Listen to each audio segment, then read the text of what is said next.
ওম পরমাত্মানে নমঃ। জয় জয়তে সমস্ত ভক্তবৃন্দ, আই মাতৃ তথা যত আছে যুৱ প্ৰজন্ম, সবাৰ চৰণত আমি প্ৰণাম জনাইছোঁ। সনাতন ধৰ্ম শ্ৰীমদ ভাগৱত গীতা অমৃত তত্ত্ব কথা পৰৱৰ্তী ভিডিঅ' আজি টপিক হৈছে কলি যুগত কলি ৰজানে নাম সংকীৰ্তন ৰজা। এই ব্যাখ্যা বিষয়বস্তু তত্ত্বেৰে শ্ৰীমদ ভাগৱত গীতা দ্বাদশ অধ্যায়ত ৪ৰ্থ নং শ্লোকৰ দ্বাৰাই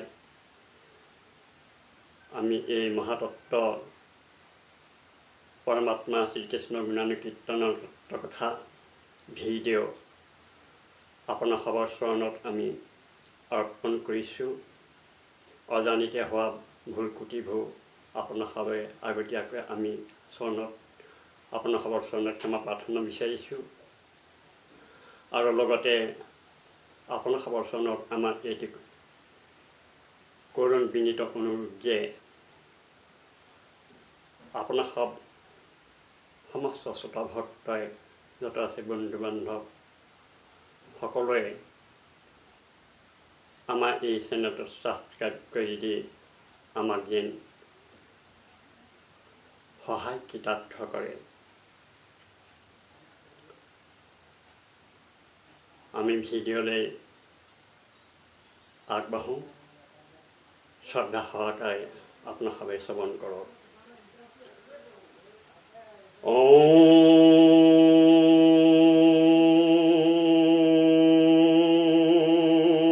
নমো ভগৱতী বাসুদেৱায়।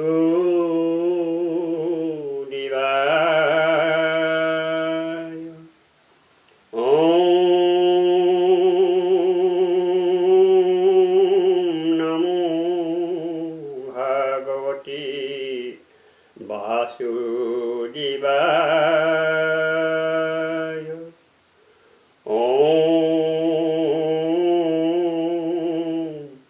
নমো ভগৱতী বাসুদেৱায়।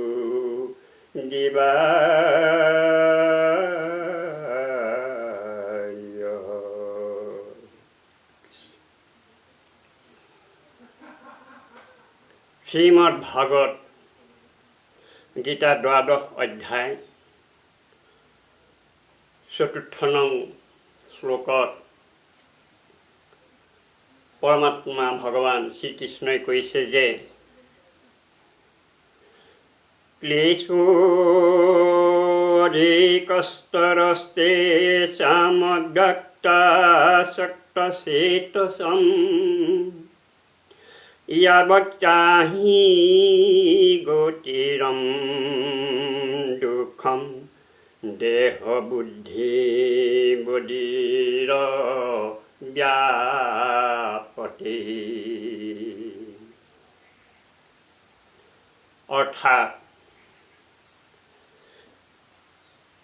যেতিয়া চিত্তৰ অব্যক্তৰ চিন্তন হয়, সেই চিন্তনৰ বাবে মনুষ্যৰ নিজৰ নিজৰ সাধনাত অধিক দুখ ক্লেশ যান্ত্ৰণাৰ কষ্ট আদি হয়। কিয়নো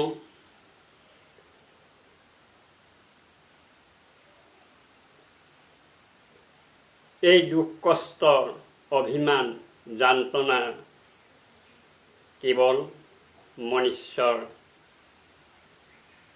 দেহা অভিমানৰ দ্বাৰাই হয়। ভগৱান অব্যক্ত, তেওঁ দেখা পোৱা নাযায়। এই বিষয়ত মনুষ্যৰ গতি মুক্তি পোৱাটো অধিক কঠিনতাৰে প্ৰাপ্ত হয়। তাকো সুগম কৰিবৰ বাবে কলিযুগত সন্ত সংগত অনুসৰণ কৰি ভগৱত শ্ৰৱণ কীৰ্তন কৰিব লাগে। ধন্য ধন্য কলিকাল ধন্য নৰতনু ভাল ধন্য ধন্য ভাৰত ভূৰিহে।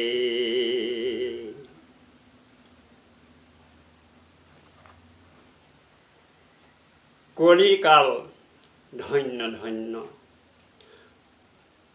ভাৰতৰ বৰ্ষৰ এই পুণ্যভূমিও ধন্য ধন্য আৰু ধন্য ধন্য কালৰ নৰতনুগণ সমস্ত মনুষ্যসকলো ধন্য ধন্য আৰু ভাল।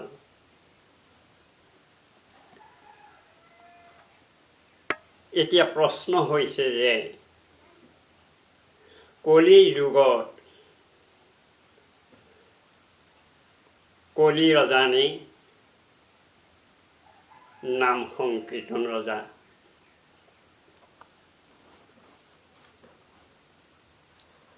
বৰ্তমান পৃথিৱীত সকলোৱে দেখা পাইছে যে ৰজা মন্ত্ৰী MLA আদি তেওঁলোকৰ যিমানবিলাক পাটনাগিৰি আছে সেই সকলোবিলাকেই আমাৰ ওপৰতে বিজয় প্ৰাপ্তি কৰিছে। কৰিছেনে নাই? নিশ্চয় কৰিছে। কিন্তু কিয় আমাৰ ওপৰত বিজয় প্ৰাপ্তি কৰিছে? ই বৰ আশ্চৰ্যকৰ কথা। ৰজা হওক, মন্ত্ৰী হওক অথবা নাগৰিক হওক তথা গৃহ সংসাৰী হওক, যিকোনো প্ৰকাৰে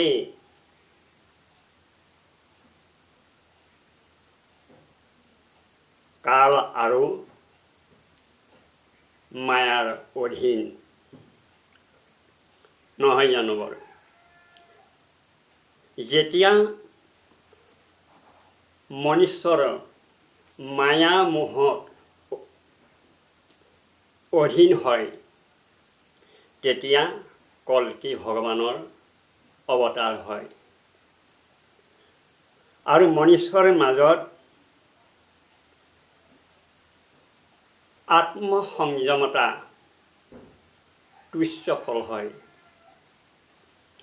পিতা পুত্ৰ,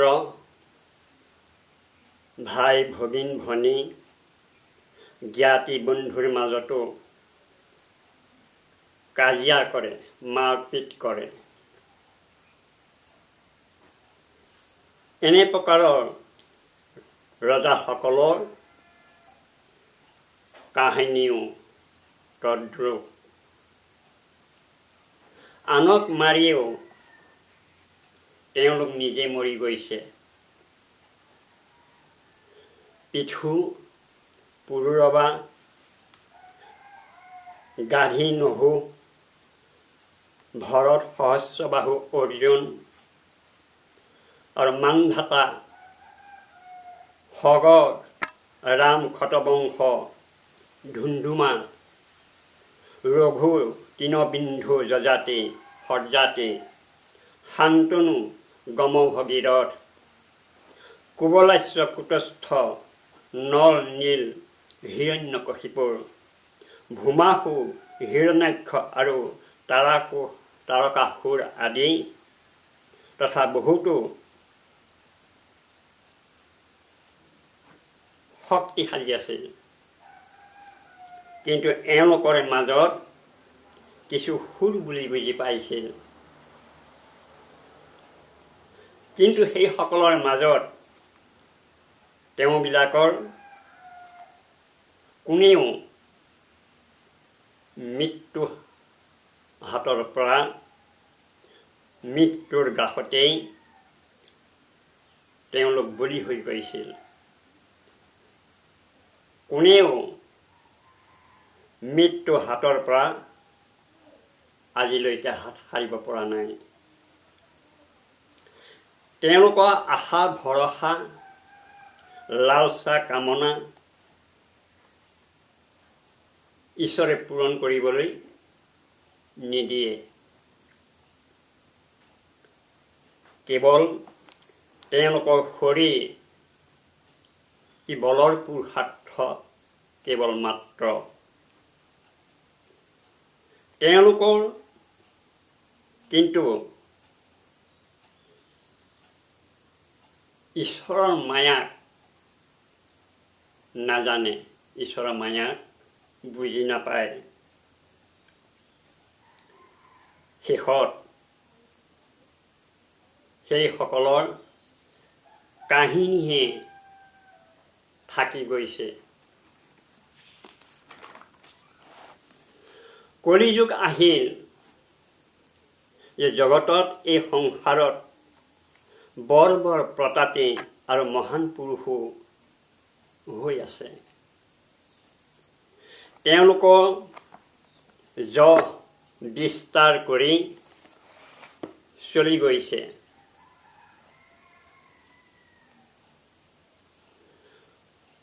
পৰীক্ষিতৰ ব্ৰহ্মশাপৰ পৰা মুক্তি দিবৰ কাৰণে মহামুনি সুতে জ্ঞান আৰু বৈৰাগ্য কথা শুনাইছিল। এই সকলো বাণী বিলাস মাত্ৰহে আছিল, কিন্তু তাত পাৰমাৰ্থিক সত্য অলপো নাছিল। জানিব যে ভগৱান শ্ৰীকৃষ্ণৰ গুণানুবাদ সমস্ত অমংগলকো নাশ কৰোতা বৰ বৰ মহাত্মাসকলে পৰমাত্মাৰ ভগৱান কৃষ্ণ তেওঁ গুণানুৰ কীৰ্তন কৰি থাকে। যি ভগৱান শ্ৰীকৃষ্ণৰ চৰণতে অনন্ত প্ৰেমময়ী আৰু ভক্তি লালসা ৰখা হয়, সেই নিত্য নিৰন্তৰ ভগৱানৰ দিব্য গুণানুবাদৰেই শ্ৰৱণ কীৰ্তন কৰিব লাগে। পৰীক্ষিতে সুতক সুধিছিল যে হে ভগৱান, মইতো কলি যুগত ৰাশি ৰাশি দোষেৰে দেখা দি আছে, যে সেই সময়ত কোনো লোকে কোনো উপায়েৰে মোৰ সমস্ত দোষ নাশ কৰিব। তেতিয়া মহামুনি সুখদেৱে কৈছে, সত্য যুগৰ ধৰ্ম 4 চন হৈছিল। সত্য, দয়া, তপ আৰু দান। সেই সময়ৰ লোকে পূজাৰ নিষ্ঠাৰে নিজৰ নিজৰ ধৰ্ম পালন কৰিছিল। দয়াৰ মিত্ৰতা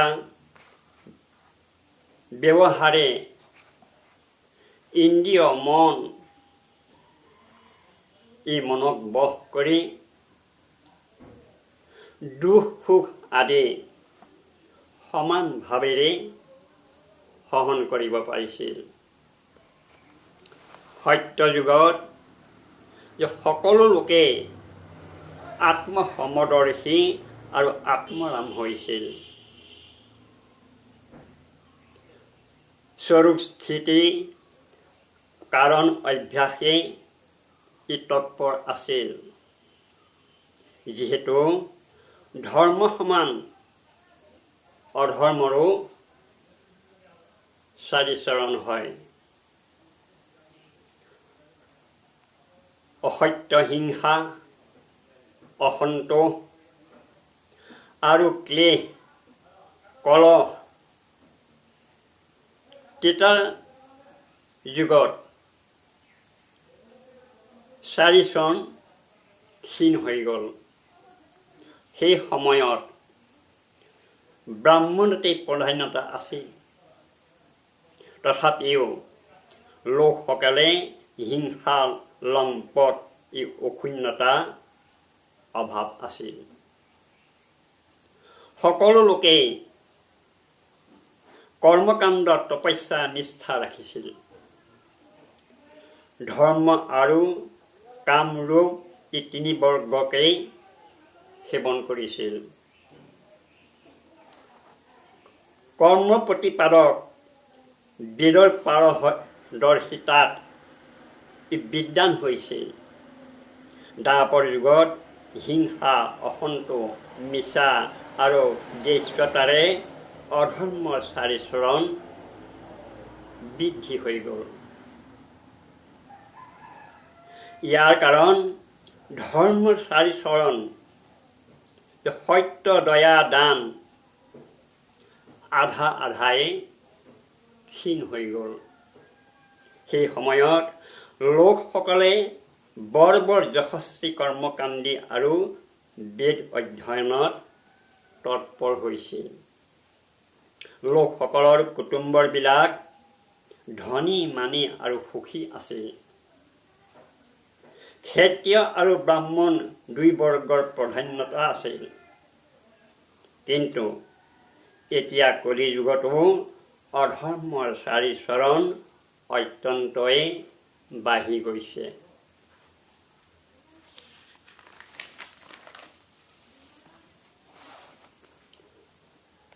কলিযুগৰ লোক অতি লোভী, অতি দুৰাচাৰী আৰু কঠোৰ হৃদয় হৈছে। কেৱল লালসা, এই তৃষ্ণাৰ তৰংগত কলি লোকৰ মন উটি ভাসি ফুৰে। সময়ৰ অভাগী লোকৰ ক্ষুদ্ৰ কৈৱৰ্ত আদিকেই এই প্ৰাধান্যতা থাকিব।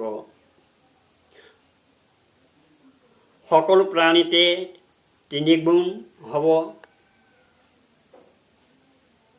সত, ৰজ, তমৰ এই কালৰ প্ৰেৰণাৰে সময়ৰ ওপৰত শৰীৰ, মন, প্ৰাণ এই সকলোবিলাক হৰণ হ'ব। আৰু বিকাশো যি সময়ৰ মন, বুদ্ধি আৰু ইন্দ্ৰিয় সত্য গুণতে স্থিত হৈ নিজৰ নিজৰ কৰ্মত লাগি যায়, যে সেই সময়তেই সত্য যুগ বুলি জানিব লাগিব। সত্য যুগৰ প্ৰাধান্যতা সময় ই মনুষ্যৰ জ্ঞান আৰু তপস্যাৰে অধিক প্ৰেমী কৰে। যি সময়ত মনুষ্যৰ ই প্ৰবৃত্তি আৰু ৰুচি ধৰ্ম, অৰ্থ আৰু লৌকিক পৰলৌকিক সুখ ভোগৰ হয়, তথা শৰীৰ, মন আৰু ইন্দ্ৰিয় ৰজোগুণতে স্থিত হৈ ই কৰ্ম কৰিব লাগি যায়। যি সময়ত ই লোভ, অসন্তোষ, অভিমান, দম্ভ, দৃশ্যতা আদিৰে দোষৰ মনুষ্যৰ বেছি উৎসাহ তথা ই ৰুচিৰ লগত সকাম কৰ্ম কৰিব লাগে, সেই সময়ত দ্বাপৰ যুগ বুলি বুজিব লাগে। আৰু যি সময়ত মিছা, কপট, বিতণ্ডা, নিদ্ৰা, হিংসা, বিষাদ, শোক, মোহ, ভয়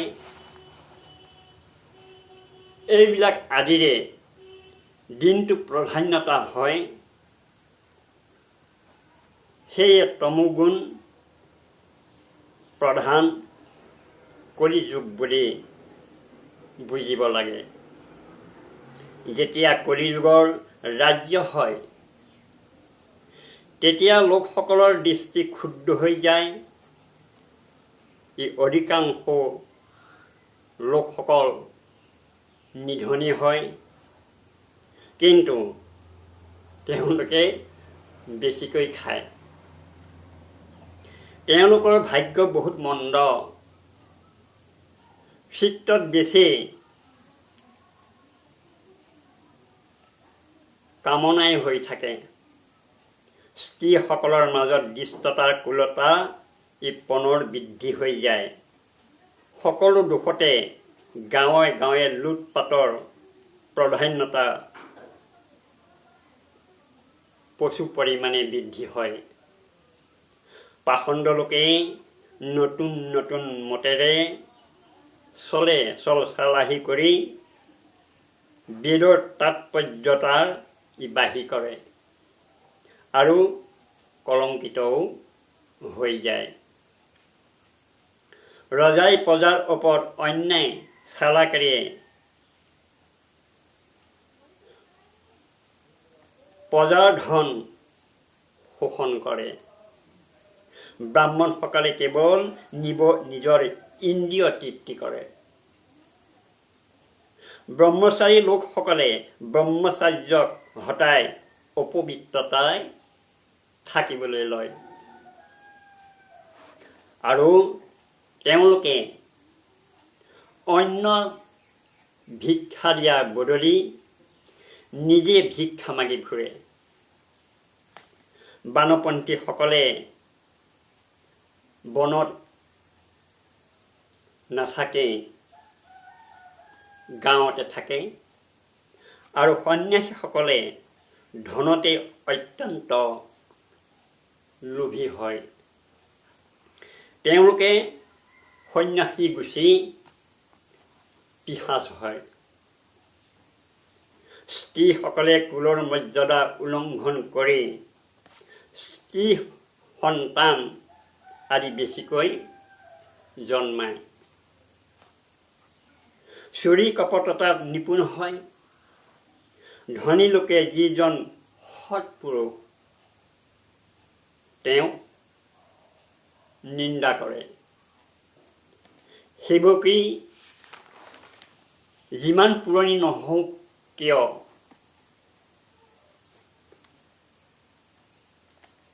ভাল ধৰণে বুজিলে নিজতেই লাগি যায়। সৰ্বশ্ৰেষ্ঠ স্বামী লাগে, কিন্তু সৰ্বশ্ৰেষ্ঠ নহয়। সৰ্বশ্ৰেষ্ঠ স্বামী লাগে, কিন্তু সৰ্বশ্ৰেষ্ঠ নহয় কিয়? সেৱক লোকে দেখে যে ইয়াৰ লগত ধন দৌলত নাই, তেতিয়া তাক এৰি পলাই যায়। যেতিয়া বিপত্তিৰে পৰি যায় তেতিয়া স্বামীকো এৰি দিব। যেতিয়া গাই গাখীৰ দিয়া বন্ধ হৈ যায় সেই গাইকো বেয়া বুলি এৰি দিয়ে। কলিযুগৰ মনুষ্যৰ বৰ লম্পট। নিজৰ কামনাকে তৃপ্ত কৰিবৰ কাৰণে কাৰোবাক প্ৰেম কৰে। তেওঁ বিষয় বাসনাত বশীভূত হৈ ইমান দিন থাকে যে মাতা পিতা ভাই বন্ধু আৰু মিত্ৰতাকো এৰি নিজৰ ল'ৰা ছোৱালীকো চালাহী কামনাতে লগাই দিয়ে। শূদ্ৰই তপস্বী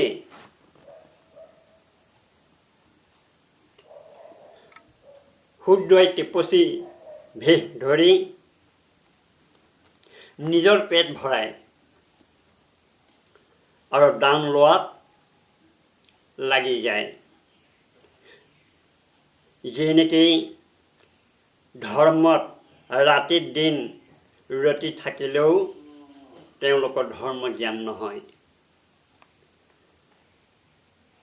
তেওঁ ওখ সিংহাসনত ওপৰত বিৰাজমান হৈ ধৰ্ম উপদেশ দিব লাগি যায়।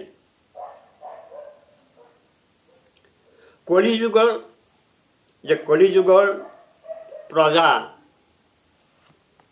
সুখ নোহোৱাৰ কাৰণ অত্যন্তই ই ভয়ভীত আৰু আতুৰ হৈ যায়।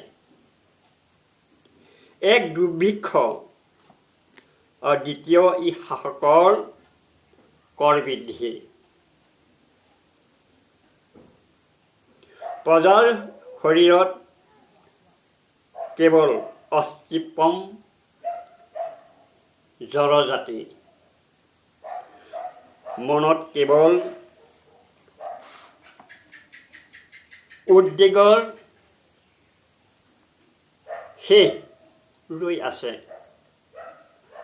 প্ৰাণ ৰক্ষাৰ কাৰণে ৰুটি টুকুৰা পাবলৈও কঠিন হৈছে।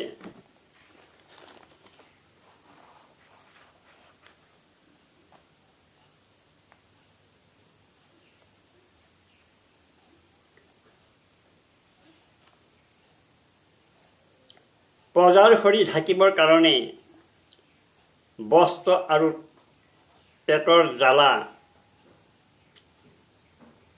আৰু এই পেটৰ জ্বালাক শান্ত কৰিবৰ কাৰণে পিবলৈ পানী আৰু পিবৰ কাৰণে আৰু শুবৰ কাৰণে দুয়ো হাত ই জমনিত কৰি বঞ্চিত হৈ যায়। তেওঁলোকৰ দাম্পত্য জীৱন স্নান আৰু আভূষণ পিন্ধিবলৈও সুবিধা নাথাকে। লোকসকলৰ আকৃতি প্ৰকৃতি পিশাচৰ নিচিনা হৈ যায়। অধিক ধনীসকলৰ কথা আৰুনো কি ক'ম, যে তেওঁলোকৰ নিজৰ লগতে বিৰোধ লাগে। নিজৰ স্বৰ্গ সুখৰ কাৰণে আত্মীয় স্বজনকো হত্যা কৰে। পুত্ৰই নিজৰ বুঢ়া মাতা পিতাকো পোহপালন নকৰে। কলিযুগৰ এনে দুখৰ ই সংকটৰ বেলাত ভগৱানে চৰাচৰ জগতৰ পৰম পিতা আৰু গুৰু ব্ৰহ্মা ইন্দ্ৰ আদি তিলোকাধি প্ৰতিলোকেও তেওঁলোকে পৰমাত্মা শ্ৰী ভগৱান শ্ৰীকৃষ্ণৰ চৰণতে এই সৰ্বস্ব সমৰ্পণ কৰি আছে। সেই ঐশ্বৰ্যশালী অনন্ত শ্ৰী ভগৱান নিজৰ স্বৰূপতে স্থিত হয়। কিন্তু কলিযুগৰ লোকসকল ইমানেই মোহতা যে সেই সকলোবিলাকতে ফেইল হৈ যায়। পাখণ্ডিকৰ কাৰণ লোকসকলৰ চিত্তৰ ইমানেই ভাগি যায় যে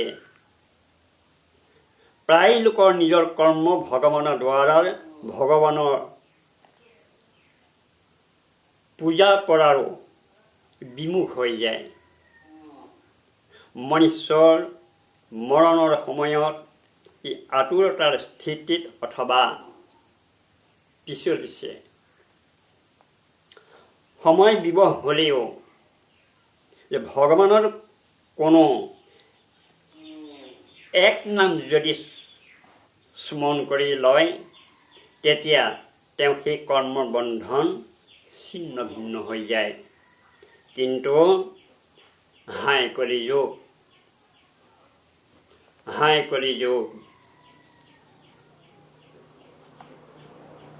কলিযুগৰ প্ৰভাৱিত হৈ সেই ভগৱানৰ আৰাধনাৰে বিমুখ হয় কলিযুগৰ সেয়া মহান দোষ হয়।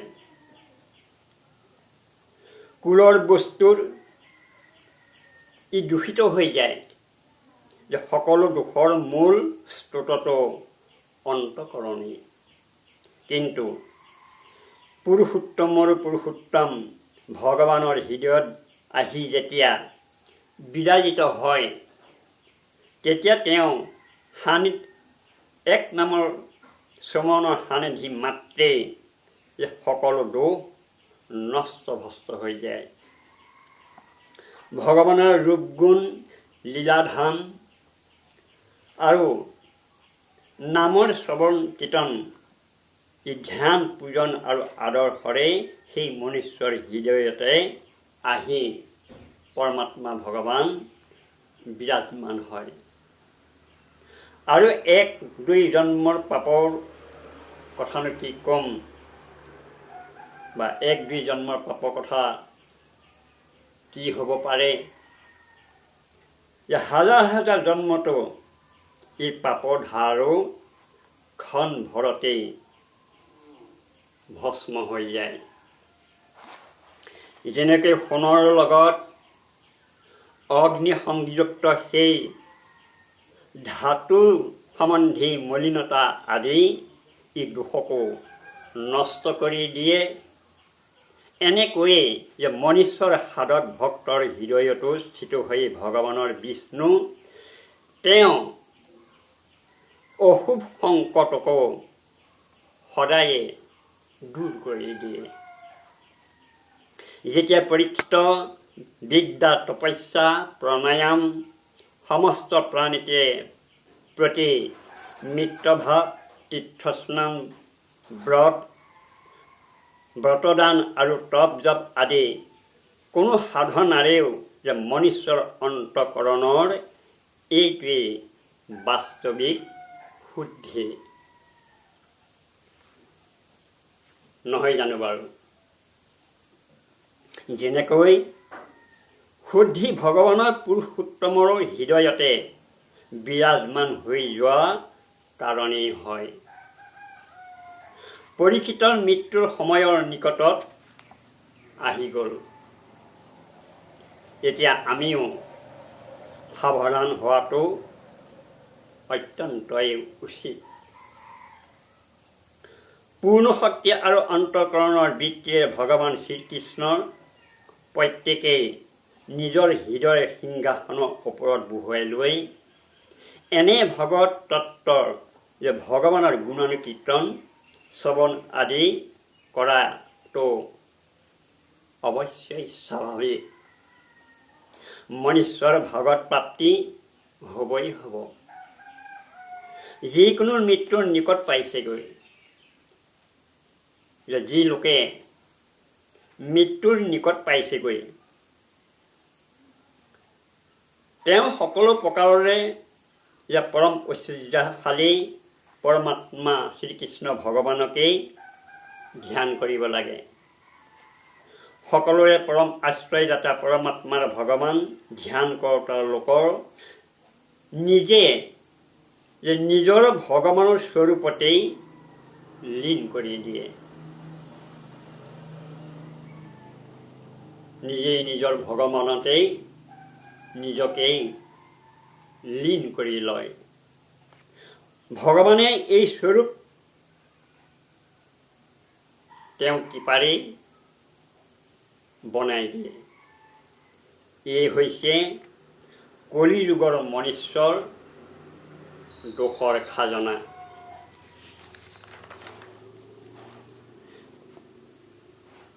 এতিয়া যে ভগৱান লীলাচৰিত নাম গুণ শ্ৰৱণ কীৰ্তনৰ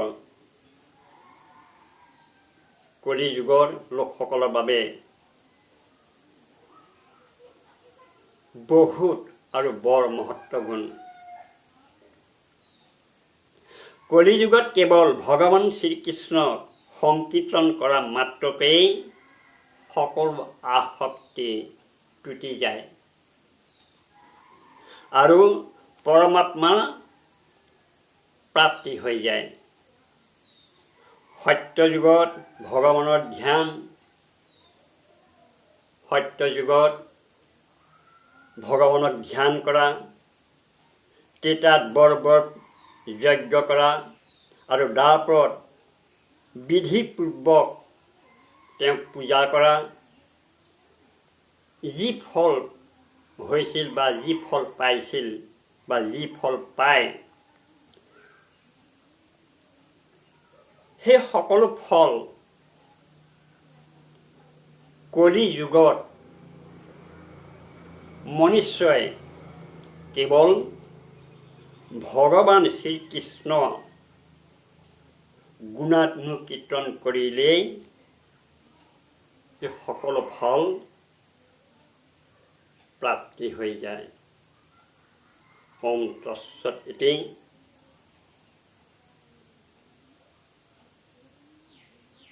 সমস্ত ভক্ত শ্ৰোতাবন্ধু সমস্ত আমি পুনৰবাৰ সেৱা জনাইছোঁ।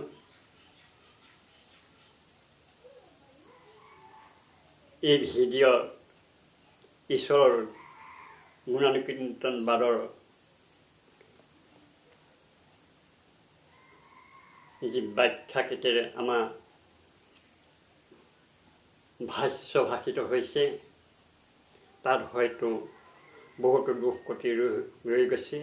এই সকলো দুখ ক্ৰুটিৰ বাবে পুনৰবাৰ আপোনাৰ সবচৰণত আমি ক্ষমা প্ৰাৰ্থনা মাগি আজি এই কলি যুগত কলিৰজানে নাম সংকীৰ্তন ৰজা এই ভিডিঅ' সম্পূৰ্ণ কৰিছোঁ।